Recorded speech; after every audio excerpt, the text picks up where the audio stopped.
नमस्कार, मैं हूं मनोज मनु। मुद्दे की बात में आपका स्वागत है। रायपुर में कांग्रेस का 85वां अधिवेशन शुरू हो गया है, जिसमें भाग लेने के लिए देश भर से कांग्रेस के करीब 15,000 पदाधिकारी पहुंचे। इसके कई रंग हैं, जिसे आज मैं आपको बताऊंगा। साथ ही आगे चर्चा होगी पंजाब की कि क्या पंजाब एक बार फिर से खालिस्तानी आग में भड़क गई है, किसने ये आग लगाई और क्यों आग लगाई, ये मैं आपको तस्वीरें दिखाऊंगा, जिसे देखकर आप चौंक जाएंगे। और अंत में बात होगी मध्य प्रदेश की बड़बोली पूर्व मंत्री इमरती देवी की, जो अपने बयान से फिर सुर्खियों में है। लेकिन सबसे पहले मैं आपको लिए चलता हूं रायपुर।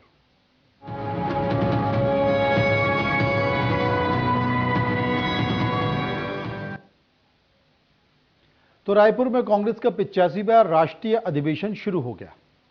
अधिवेशन में देश भर में कांग्रेस नेता शामिल हुए। राहुल गांधी और सोनिया गांधी भी रायपुर पहुंच गए। लेकिन सबसे अहम सवाल यह है कि छत्तीसगढ़ में कांग्रेस के अधिवेशन के मायने क्या है। कांग्रेस हाईकमान ने 85वें राष्ट्रीय अधिवेशन के लिए छत्तीसगढ़ को ही क्यों चुना है।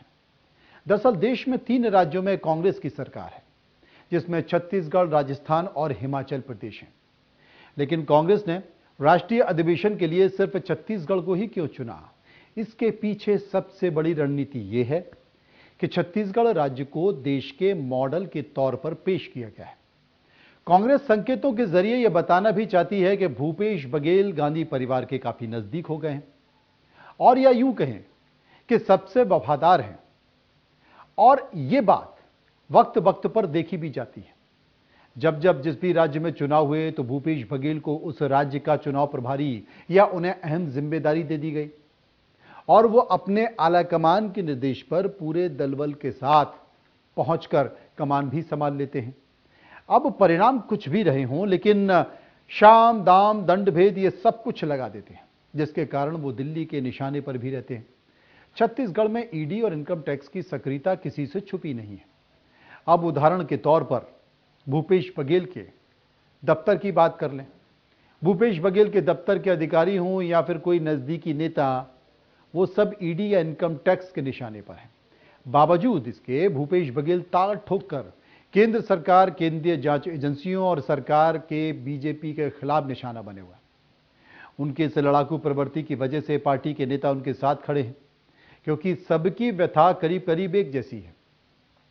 इसलिए पूरी कांग्रेस बारात के साथ रायपुर में भूपेश बघेल और कांग्रेस को ताकत देने के लिए पहुंच गई है। अब कांग्रेस छत्तीसगढ़ मॉडल को देश में सामने रखना चाहती है। इसलिए यह अधिवेशन छत्तीसगढ़ की राजधानी रायपुर में आयोजित किया गया है।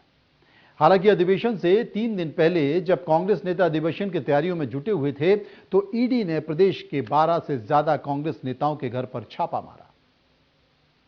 छत्तीसगढ़ में राज्य मंत्री का दर्जा प्राप्त श्रम मंडल के अध्यक्ष सनी अग्रवाल, निगम मंडल सदस्य कांग्रेस नेता विनोद तिवारी, कांग्रेस नेता आरपी सिंह, भिलाई के विधायक देवेंद्र यादव के घरों पर भी ईडी ने छापेमारी की। हालांकि इसका दिल्ली से लेकर छत्तीसगढ़ तक कांग्रेस ने पुरजोर तरीके से विरोध भी किया। कांग्रेस की तैयारियों में लगे लोगों को जानबूझकर परेशान किया गया, यह अधिवेशन असफल हो जाए। खैर, कांग्रेस के अधिवेशन में पूरे देश में 15,000 से ज्यादा लोग पहुंच गए हैं रायपुर। अधिवेशन स्थल पर 15 डोम बनाए गए हैं। इसके अलावा 7 वीवीआईपी रूम भी बनाए गए हैं। ये रूम सोनिया गांधी, राहुल गांधी, प्रियंका गांधी, मुख्यमंत्री भूपेश बघेल, राजस्थान के मुख्यमंत्री अशोक गहलोत, हिमाचल प्रदेश के मुख्यमंत्री सुखविंदर सिंह सुक्खू के लिए बनाए गए। अधिवेशन स्थल पर 8 गेट बनाए गए हैं। अधिवेशन में और क्या क्या होगा, ये दिखा रहे हैं, ये बता रहे हैं हमारे सहयोगी दीपक विश्वकर्मा।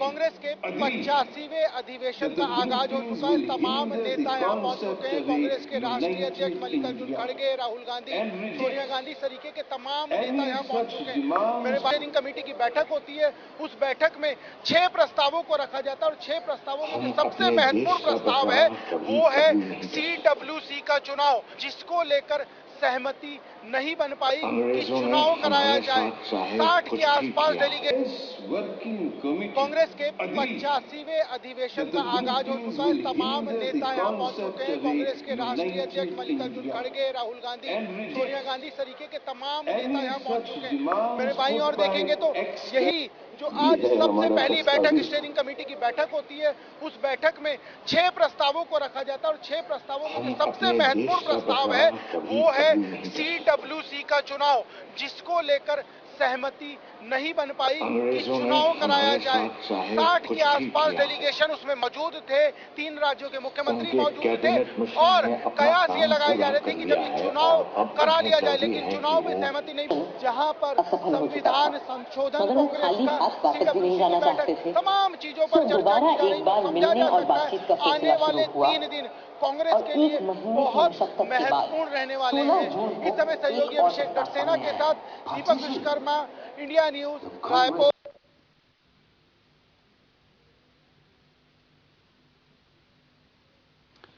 तो अधिवेशन में कई प्रस्तावों पर चर्चा होगी।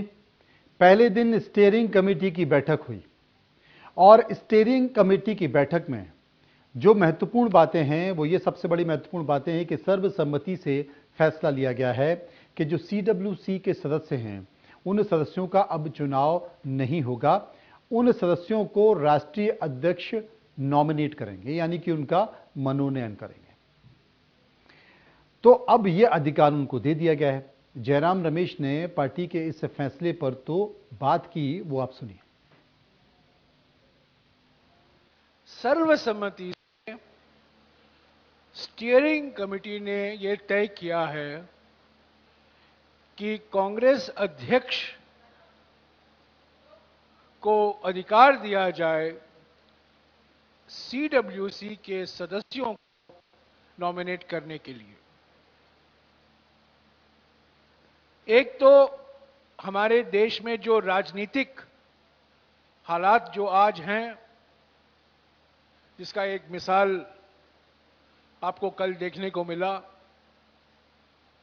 जो राजनीतिक चुनौतियां हैं देश के सामने और विपक्ष की मुख्य पार्टी होने के नाते कांग्रेस के सामने,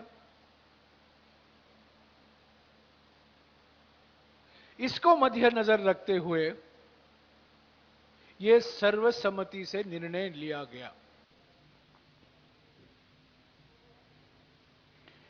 और इसी के साथ ही कांग्रेस की स्टीयरिंग कमेटी में पार्टी के संविधान में संशोधन करने का प्रस्ताव रखा गया है, जिसमें पार्टी के संविधान के 16वें प्रावधानों और 32 नियमों में भी संशोधन किया गया है। सुनिए। हमारे पार्टी के संविधान में बड़े महत्वपूर्ण संशोधन का प्रस्ताव है और इस पर भी विचार होगा प्लीनरी में, और हमें पूरा विश्वास है कि ये जो संविधान में, हमारे पार्टी के संविधान में जो संशोधन का प्रस्ताव है, करीब 16 प्रावधानों में संशोधन किया जा रहा है और करीब 32 नियमों में, आप जानते हैं संविधान में प्रावधान होते हैं और प्रावधान को क्रियान्वयन करने के लिए नियम बनाए जाते हैं। करीब 16 प्रावधानों में संशोधन और करीब 32 नियमों में संशोधन प्रस्ताव है। असल में कांग्रेस वर्किंग कमेटी में दलित, युवाओं, महिलाओं, आदिवासियों, अल्पसंख्यकों और ओबीसी का भी प्रतिनिधित्व मिले, लिहाजा इसे पार्टी के संशोधन में सुनिश्चित भी किया जा रहा है। सुनिए क्या कहा जयराम ने। कांग्रेस वर्किंग कमेटी में दलित, आदिवासी, ओबीसी, अल्पसंख्यक, महिला और युवाओं का प्रतिनिधित्व हमारे पार्टी के संशोधन में सुनिश्चित किया जा रहा है। तो ये दो महत्वपूर्ण बड़े कारण हैं। सवाल आप करेंगे क्यों हम कांग्रेस अध्यक्ष को अधिकार दे रहे हैं सदस्यों को नॉमिनेट करने के लिए। ये दो महत्वपूर्ण कारण हैं, बड़े कारण हैं। और दूसरा बड़ा कारण यह है क्योंकि हमारे पार्टी के संशोधन में ये परिवर्तन हम कर रहे हैं, जो संशोधन ला रहे हैं, खास तौर से कमजोर वर्गों के लिए, युवाओं के लिए, महिलाओं के लिए, दलितों के लिए, आदिवासियों के लिए, ओबीसी के लिए और अल्पसंख्यक के लिए हमारे पार्टी के संविधान के प्रावधानों में ही उनका प्रतिनिधित्व हम सुरक्षित कर रहे हैं, सुनिश्चित कर रहे हैं और सुरक्षित भी कर रहे हैं, दोनों। सीधे चलेंगे हम दीपक विश्वकर्मा के पास। दीपक, जैसे कि हम देख रहे थे, जयराम रमेश साफ तौर पर ये कह रहे थे कि किस तरीके से संशोधन किया जा रहा है पार्टी के संविधान में और फिर उनके क्रियान्वयन को लेकर नियम भी बदले जा रहे हैं, यानी कि हम निश्चित भी कर रहे हैं और सुनिश्चित भी कर रहे हैं। कैसे?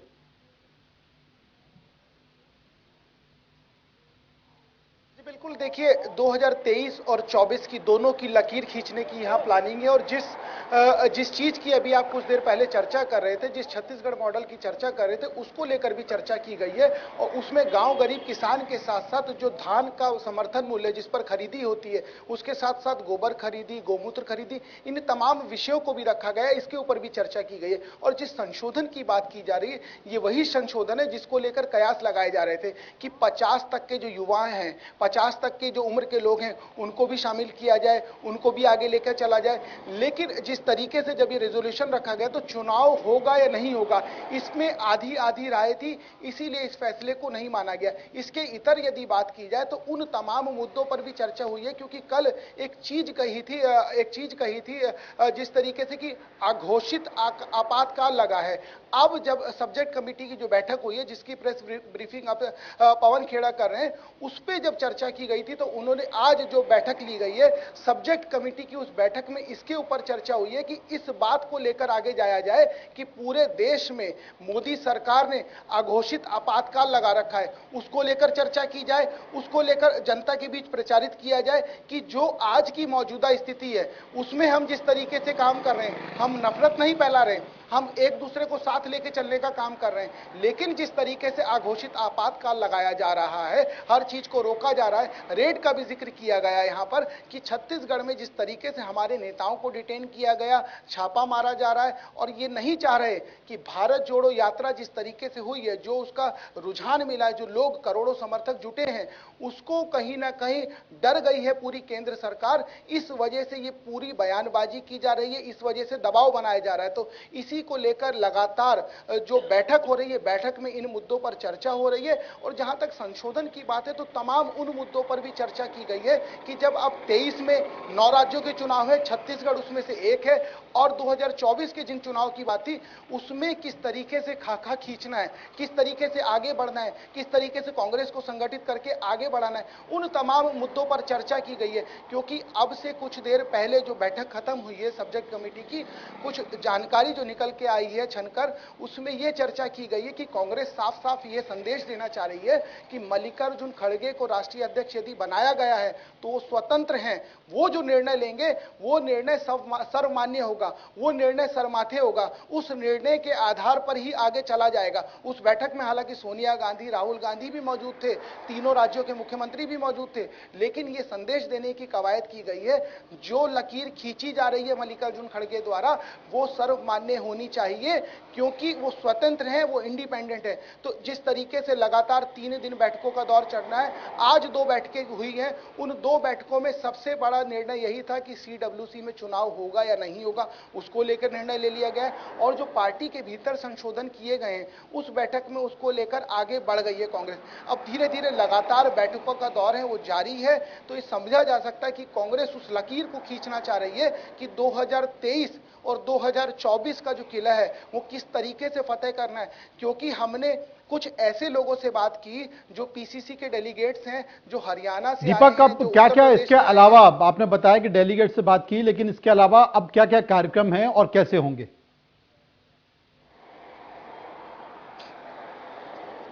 जी जी देखिए, पवन खेड़ा अभी प्रेस कॉन्फ्रेंस कर रहे हैं, मुखातिब हो रहे हैं मीडिया से। वो उन तमाम चीजों की जो सब्जेक्ट कमेटी की बैठक हुई है वो उसके बारे में ब्रीफ कर रहे हैं। इसके बाद एक बैठक और है जो 7:30 बजे के आसपास होगी। उसके बाद 8:30 बजे विराम लग जाएगा। फिर कल सुबह 10 बजे से बैठकों का दौर दोबारा पुनः शुरू हो जाएगा। बहुत बहुत शुक्रिया करेंगे दीपक का, जो विस्तार से हमें अधिवेशन की जानकारी दे रहे थे। आगे